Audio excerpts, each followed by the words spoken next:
In today's adventures walking around the old city in Jerusalem, I went down a holy real estate rabbit hole. Now this is going to take 2.5 minutes, so like this video now and don't scroll because it's about to get interesting. Immediately to the right of the entrance to the Church of the Holy Sepulchre, where Christians traditionally believe Jesus was crucified and resurrected, there's a small, humble Ethiopian Orthodox chapel.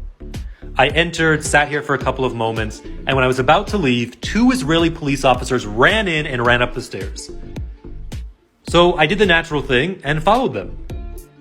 This took me to an Ethiopian Orthodox chapel I had never been to before. It was full of local Ethiopian Orthodox worshippers and pilgrims who had come all the way from Ethiopia for Easter. This chapel belongs to a monastery which is known as Der es Sultan, or the Sultan's Monastery, which is basically a monastery of Ethiopian Orthodox monks who are squatting on the roof of the Church of the Holy Sepulchre. Dedicated to the Archangel Michael, this monastery used to be known as Der el Malak, or the Monastery of the Angel. And according to historical sources and local tradition, the rights to this area, literally on the roof of the Church of the Holy Sepulchre, were granted to Egyptian Coptic monks in the 7th century by the Umayyad Caliph Abd al-Malik. And for centuries it belonged to the Egyptian Coptic monks until the 17th century, when Ethiopian monks basically started squatting on the roof. Fast forward 300 years and the Ethiopian monks are still here.